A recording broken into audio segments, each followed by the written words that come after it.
Hello students, welcome to Shiny Max. 9ஆம் வகுப்பு பயிற்சி 6.4ல் 4வது கணக்கு பார்க்கலாம்.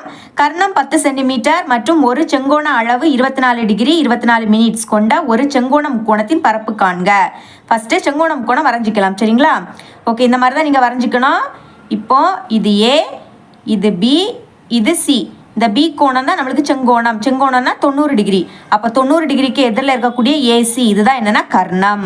நம்மளுக்கு இங்கே கர்ணத்தோட மதிப்பு தந்திருக்காங்க 10 சென்டிமீட்டர். அப்போ 10 அப்படின்னு எழுதிக்கலாம். நெக்ஸ்ட்டு ஒரு குறுங்கோண அளவு. குறுங்கோணம்னா 90 டிகிரியை விடைக்கும் கம்மியான கோண அளவு. சரிங்களா?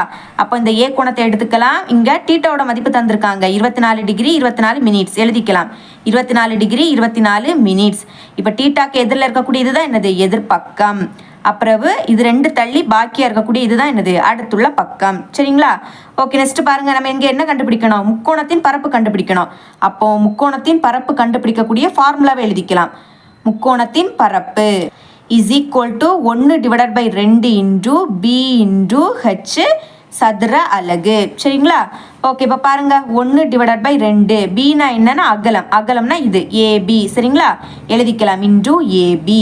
அப்புறம் இன்டு ஹெச்னா உயரம். உயரம்னா இது பிசி. சரிங்களா? அப்போ பிசி. இப்போ முக்கோணத்தின் பரப்பு கண்டுபிடிக்கணும்னா ஏபி அதாவது அடுத்துள்ள பக்கத்தோட மதிப்பும் அப்புறம் பிசி பிசினா எதிர்பக்கத்தோட மதிப்பும் தெரியணும். ஃபர்ஸ்ட் அதை கண்டுபிடிக்கலாம். இப்போதைக்கு இதை சமன்பாடு 1 அப்படின்னு எடுத்துக்கலாம். சரிங்களா? இங்கே எதிர்பக்கத்தோட மதிப்பை ஃபர்ஸ்ட் கண்டுபிடிக்கலாம். அப்போ sine theta formula. Sine theta is equal to எதிர்பக்கம் டிவைடட் பை கர்ணம். ஓகே, சைன் அப்படி எழுதிருங்க. டீட்டாவோட மதிப்பு இங்கே என்னது 24 டிகிரி 24 மினிட்ஸ் எழுதிக்கலாம். Okay, next is equal to எதிர்பக்கம்னா பிசி. சரிங்களா? பிசி எழுதிக்கலாம். பிசி டிவைடட் பை கர்ணம். கர்ணத்தோட மதிப்பு என்னது 10 சென்டிமீட்டர். அப்போ 10ன்னு எழுதிக்கலாம். இப்போ சைன் 24 டிகிரி 24 மினிட்ஸோட மதிப்பு கண்டுபிடிக்கலாம். இங்கே சைன் இருக்கிறதுனால அட்டவணையில் நேச்சுரல் சைன் இதை தான் நீங்கள் பார்க்க போகிறீங்க. அப்புறம் இங்கே 24 டிகிரி. அப்போ ஃபஸ்ட்டு கோணம் கண்டுபிடிக்கலாம். கோணத்தில் 24 டிகிரி எங்கே இருக்குன்னா இருக்குது. சரிங்களா? அப்புறம் மினிட்ஸில் 24 மினிட்ஸ். மினிட்ஸ் பார்க்கணுன்னா மேலே இங்கே 24 எங்கே இருக்குன்னா இருக்குது. அப்போ 24க்கு கீழே எதுக்கு நேரா 24க்கு நேரா. சரிங்களா? அப்போ என்ன மதிப்பு வருது 0.4131 எழுதிக்கலாம். 0.4131. இங்கே 10 வகுத்தல்ல இருக்குது. இந்த பக்கம் வந்துன்னா பெருக்கலாக மாறிடும். அப்போ பெருக்கல் 10. இங்கே இனிமேல் பிசி மட்டும் இருக்கும். சரிங்களா? இனி இதை பெருக்கலாம். இங்கே ஒரே ஒரு 0 இருக்குது. அப்போ ஒரு நம்பர் தள்ளி புள்ளியை வைங்க. சரிங்களா? அப்போ அந்த புள்ளி 4க்கு அடுத்த வரும். அப்போ 0.4.131. இங்கே இருக்கக்கூடிய புள்ளியை ஒரு நம்பர் தள்ளி வச்சுக்கிட்டோம். இனி இந்த பிசி. இப்போ நம்ம பிசியோட மதிப்பை கண்டுபிடிச்சிட்டோம். இதே மாதிரி ஏபியோட மதிப்பை கண்டுபிடிக்கலாமா? ஏபியோட மதிப்பு கண்டுபிடிக்கணும்னா cos theta formula. Cos theta is equal to அடுத்துள்ள பக்கம் டிவைடட் பை கர்ணம். ஓகே, காஸ் டீட்டாவோட மதிப்பு என்னது 24 degree 24 minutes is equal to அடுத்துள்ள பக்கம் ஏபி. ஏபி டிவைடட் பை கர்ணத்தோட மதிப்பு 10. இப்போ காஸ் 24 டிகிரி 24 மினிட்ஸோட மதிப்பை கண்டுபிடிக்கலாம். ஓகே, காசு இருக்கனால நேச்சுரல் கொசைன் இதை தான் நீங்கள் பார்க்க போகிறீங்க. 24 டிகிரி. அப்போ கோணம் 24 டிகிரி எங்கே இருக்குன்னு கண்டுபிடிங்க. என்ன இருக்குது. சரிங்களா? அப்புறம் 24 மினிட்ஸ். 24 மினிட்ஸ் இங்கே இருக்குது. அப்போ 24 மினிட்ஸுக்கு கீழே எதுக்கு நேராக வரணும் 24 டிகிரிக்கு நேராக வரணும். அப்போ மதிப்பு என்னன்னா 0.9107 எழுதிக்கலாமா? 0.9107 வகுத்தல் இருக்கக்கூடிய 10 இங்கே வரும். பெருக்கலாக வந்துடும். இனி அங்கே ஏபி மட்டும் இருக்குது. சரிங்களா? இங்கே ஒரு 0. அப்போ இந்த புள்ளியை ஒரு நம்பர் தள்ளி வைங்க. அப்போ 0.9.107 இஸ் ஈக்குவல் டு ஏபி. இப்போ நம்மளுக்கு ஏபியோட மதிப்புமே தெரியும். இப்போ பிசியோட மதிப்பும் ஏபியோட மதிப்பும் இந்த சமன்பாடு 1ல் பிரதியிடலாம். அப்போ எழுதிக்கலாம் ஏபி மற்றும் பிசியின் மதிப்பை சமன்பாடு 1ல் பிரதியிட. ஓகே, எழுதிட்டேன். இனிமேல் அந்த சமன்பாடு 1 நீங்கள் அப்படி எழுதிக்கணும். சரிங்களா? அதையும் எழுதிக்கலாம். இப்போ மதிப்பை பிரதியிடலாம். 1/2 இன்டு ஏபி. ஏபியோட மதிப்பு இது. சரிங்களா? முதல்ல 0 இருக்கனால அந்த 0 எழுதிக்க வேண்டிய அவசியம் கிடையாது. அப்போ 9.107 எழுதிக்கலாம். 9.107 இன்டு பிசி. இங்கேயும் 0 இருக்குது. அந்த 0 எழுத வேணாம். அப்போ 4.131. ஓகே, ஃபர்ஸ்ட் மேலே இருக்கக்கூடியதை பெருக்கிக்கலாம். சரிங்களா? 1க்கு கூட இதை பெருக்கினா இதே தான் கிடைக்கும். அப்போ இனிமேல் இதை ரெண்டையும் பெருக்கிக்கலாமா? ஓகே, இதை அப்படியே எடுத்து இங்கே எழுதியிருக்கேன். பெருக்கலாம். ஃபர்ஸ்ட் 1ஆம் வாய்ப்பாடு. அப்போ மேலே இருக்கிறத அப்படியே எழுதிருங்க. 7019. அப்புறம் 3ஆம் வாய்ப்பாடு 7 3 21. அப்போ இங்கே 1 பாக்கி 2. அப்புறம் இங்கே 0 தானே இருக்குது. அப்போ அந்த 2 அப்படியே எழுதிருங்க. இனிமேல் 1 3 3 9 3 27. சரிங்களா? திரும்பவும் 1ஆம் வாய்ப்பாடு. அப்போ மேலே இருக்கிறத அப்படியே எழுதிருங்க. 7 0 1 9. இனி 4ஆம் வாய்ப்பாடு 7 4 28. அப்போ இங்கே 8 பாக்கி 2. சரிங்களா, இங்கே எழுதிக்கலாம். அப்புறவு அடுத்த 0 தான் இருக்குது, அதனால் அந்த 2 அப்படியே எழுதிருங்க. இனிமேல் 1 4 4. அடுத்த 9 4 36. இனி கூட்டிடலாமா? 7 0 1 கூட்டினா 1. அப்புறம் 1 2 கூட்டினா 3. 3 கூட 7 கூட்டினா 10. அப்போ இங்கே 0 பாக்கி 1. இனி 9 1 கூட்டினா 10. 10 கூட 8 கூட்டினா 18. 18 கூட 3 கூட்டினா 21. அப்போ 1 பாக்கி 2. ஓகே, இனி பாருங்க 7 2 கூட்டினா என்ன கிடைக்கும்? 9. 9 கூட 1 கூட்டினா 10. 10 கூட 2 கூட்டினா 12. அப்போ 2 பாக்கி 1.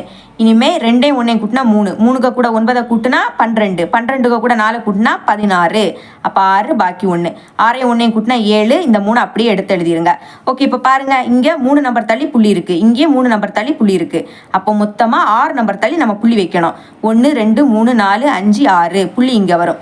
புள்ளிக்கு அப்புறம் இருக்கக்கூடிய 2 நம்பரை மட்டும் எடுத்துக்கோங்க. அப்போ 37.62. சரிங்களா, எழுதிக்கலாம்.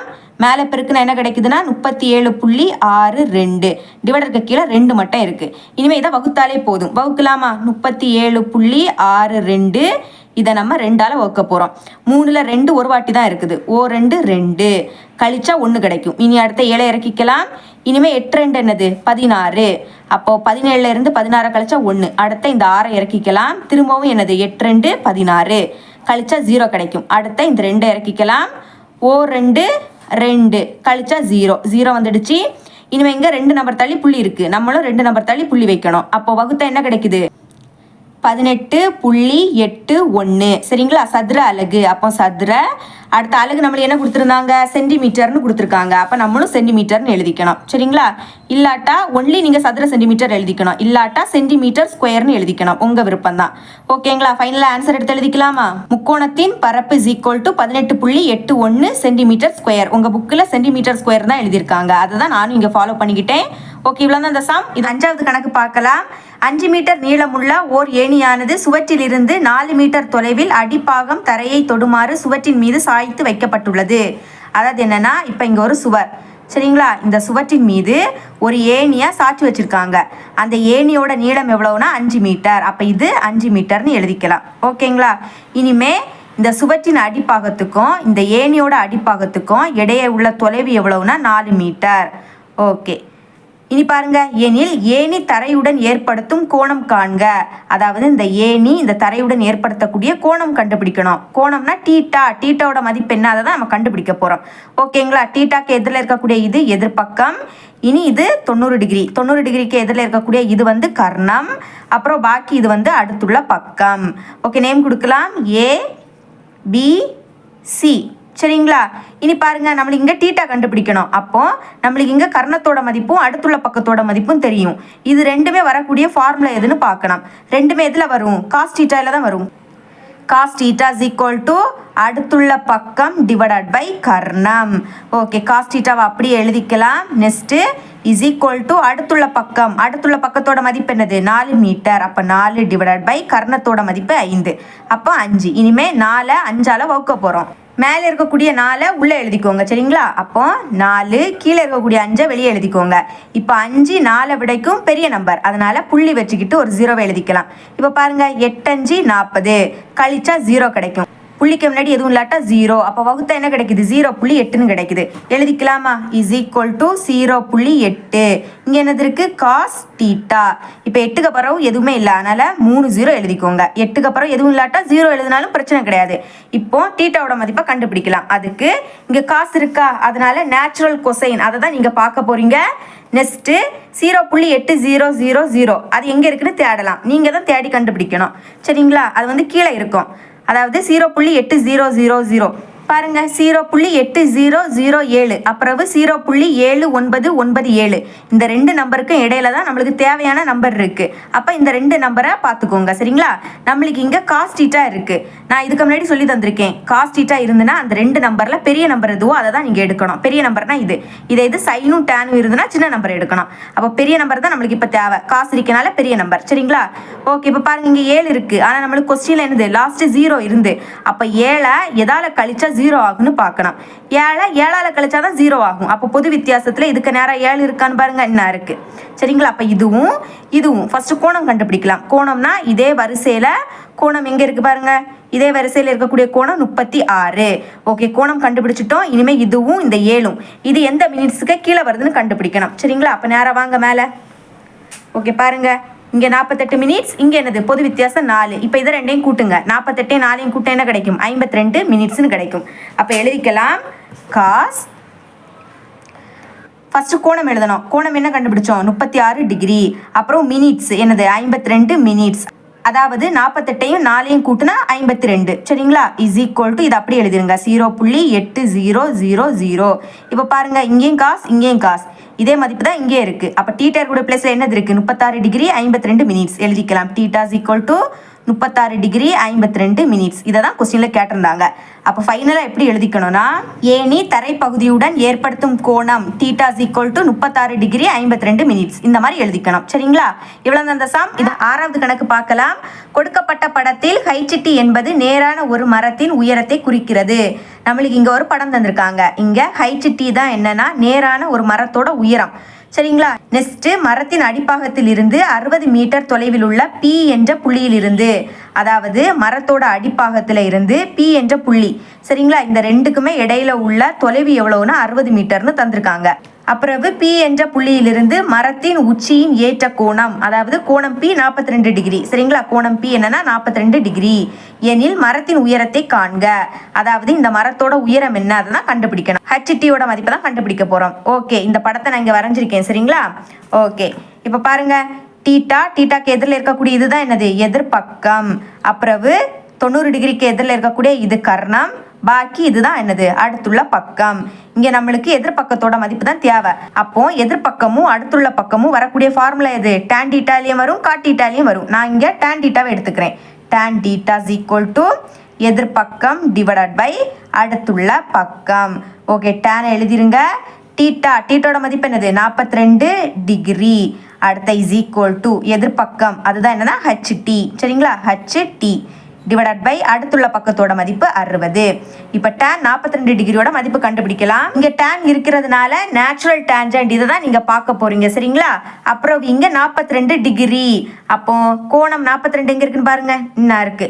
அப்புறம் நம்மளுக்கு இங்க மினிட்ஸ் இல்ல. மினிட்ஸ் இல்லாட்டா நீங்க எதை பார்க்கணும்னா 0 மினிட்ஸ்ல தான் பார்க்கணும். 0 மினிட்ஸ் எங்க இருக்குன்னா இருக்கு. அப்போ 0 மினிட்ஸுக்கு கீழே வாங்க. 0 மினிட்ஸுக்கு கீழே எதுக்கு நேரானா 42 டிகிரிக்கு நேரா. சரிங்களா? அப்போ 0.9004 எழுதிக்கலாமா? 0.9004. இனி இந்த 60 இங்க வகுத்தல்ல இருக்கு. சமத்துக்கு இந்த பக்கம் வந்து பெருக்கலா மாறிடும். அப்ப பெருக்கல் 60. இங்க இனிமே HT மட்டும் அப்படியே இருக்கும். சரிங்களா? இப்போ இதை ரெண்டையும் பெருக்கிக்கலாமா? எழுதிக்கிற பாருங்க, 0.9004 அடுத்த 60. ஓகே, இந்த 0 அப்படி எழுதிருங்க. ஏன்னா 0க்கு கூட மேலே இருக்கிறத பெருக்குனா 0 தான் கிடைக்கும். அதனால 0 அப்படி எழுதிக்கலாம். இனி 6 4 24. அப்ப 4 பாக்கி 2. 6 0 பெருக்குனா 0. 0க்கு கூட 2 கூட்டினா 2. 6 0 பெருக்குனா 0. 9 6 54. அப்ப 4 பாக்கி 5. ஓகே, திரும்ப என்னது? இங்க 0. அப்ப மேலே இருக்கக்கூடிய 5 அப்படி எழுதிருங்க. சரிங்களா? ஓகே, இப்ப பாருங்க, இங்க 4 நம்பர் தள்ளி புள்ளி இருக்கு. அப்ப நம்மளும் 4 நம்பர் தள்ளி புள்ளி வைக்கணும். அப்ப புள்ளி இங்க வரும். லாஸ்ட் 0 இருக்கனால அந்த 0 வேண்டாம். அப்ப என்ன கிடைச்சிருக்கு? 5 4.024 இஸ் ஈக்குவல் டு HT. இதுதான் நம்மளோட ஆன்சர். ஓகே, எழுதிக்கலாம். HT is equal to 54.024. இங்கே ஒரு மதிப்பு மீட்டரில் தந்திருக்கனால இதையும் நீங்கள் எப்படி எழுதிக்கணும்? மீட்டரில் எழுதிக்கணும். சரிங்களா? ஓகே, இதுதான் இந்த பயிற்சியில் கடைசி கணக்கு. என்னோட டீச்சிங் உங்களுக்கு பிடிச்சிருந்துன்னா மறக்காம நம்ம சேனலை சப்ஸ்கிரைப் பண்ணி பக்கத்துள்ள பெல் ஐக்கனை கிளிக் பண்ணுங்க. அப்போ தான் நம்ம அப்லோட் பண்ணுற வீடியோட நோட்டிஃபிகேஷன் உங்களுக்கு உடனே வரும். தேங்க்ஸ் ஃபார் வாட்சிங்.